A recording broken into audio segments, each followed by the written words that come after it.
नमस्कार दोस्तों, स्वागत है आपका हिंदी नॉलेज शो में। तो दोस्तों, हाइपरसोनिक मिसाइल आप सभी लोग जानते हैं कि आज की तारीख में इससे खतरनाक और डेडली हथियार कोई नहीं है। कारण इसका यह है कि इस हथियार की कोई काट मौजूद नहीं है। अगर एक बार किसी देश ने हाइपरसोनिक मिसाइल छोड़ दी तो आप उसे डिटेक्ट नहीं कर सकते, आप उसे पकड़ नहीं सकते और ना ही आप उसे मार कर गिरा सकते हैं। और इसका सबसे बड़ा कारण है इसकी रफ्तार और इसकी मैन्यूवर करने की क्षमता।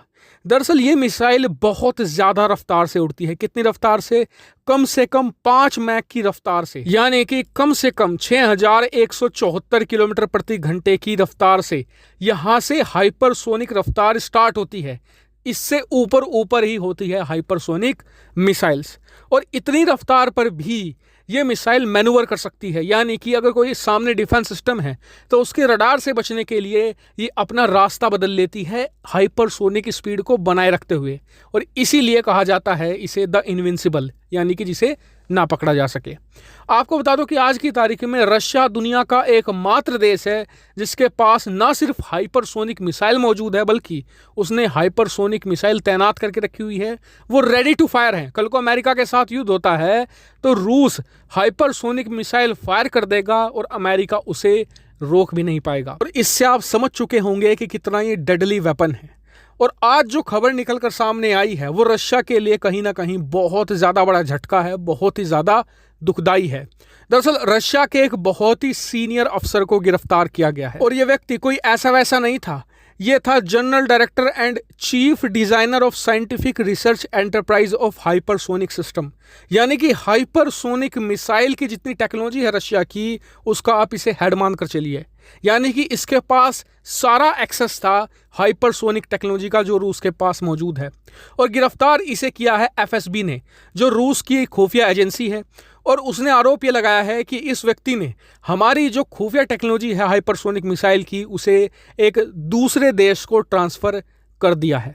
और ये रशिया के लिए एक बहुत बड़ा सेटबैक, बहुत बड़ा जियोपॉलिटिकल लॉस माना जा रहा है, क्योंकि रशिया की ये प्राइम टेक्नोलॉजी अब किसी दूसरे देश के हाथ में लग चुकी है। हालांकि अभी ऑफिशियली रशिया ने नाम अनाउंस नहीं किया है, लेकिन कहा जा रहा है कि यहाँ पर 2 ही पॉसिबिलिटी हो सकती है। या तो कोई नाटो का मेंबर देश है जिसने ये चोरी करवाई है, दूसरा या फिर ये चीन है, क्योंकि चीन को आप सभी लोग जानते हैं उसका कैसा ट्रैक रिकॉर्ड रहा है। वहीं जो ज़्यादातर रूसी एक्सपर्ट हैं वो तो अभी यहाँ पर नाटो को ही ब्लेम कर रहे हैं कि नाटो देशों ने ही हमारे देश में ये चोरी करवाई है।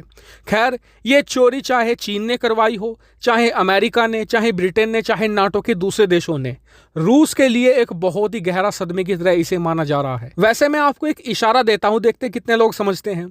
अभी परसों ही इजराइल पर एक बहुत ही बड़ा साइबर हमला हुआ था, मैंने आपको खबर भी दी थी। उस साइबर हमले को अंजाम तो दिया था चीन ने, लेकिन उसने जो साइबर हमले की कोडिंग थी वो कुछ इस तरीके से लिखी कि वो पर्शियन भाषा में थी, यानी कि जहाँ ईरान में बोली जाती है। इसके अलावा उसने कुछ ट्रेसेस छोड़ दिए जिससे कि सबको शक ये जाए कि ये ईरान द्वारा किया गया साइबर हमला है। यानी कि चीन की कोशिश ये थी कि उसका तो काम निकल जाए और जो इजराइल है और ईरान है ये आपस में लड़ते रहे। बिल्कुल उसी तरीके से आपने कहावत भी सुनी होगी, बंदर और 2 बिल्लियों वाली, जिसमें 2 बंदर होते हैं पुराने दुश्मन, बीच में बिल्ली आती है, वो दोनों बंदर लड़ते रहते हैं और बिल्ली रोटी खाकर निकल जाती है। अब आप मुझे कमेंट करके बताइए कि रूस की इस बड़ी चोरी में आपको किसका हाथ लगता है। कमेंट करके जरूर बताएगा। साथ ही वीडियो को शेयर कीजिएगा और चैनल को सब्सक्राइब करना बिल्कुल मत भूलेगा। Thank you very much for watching video.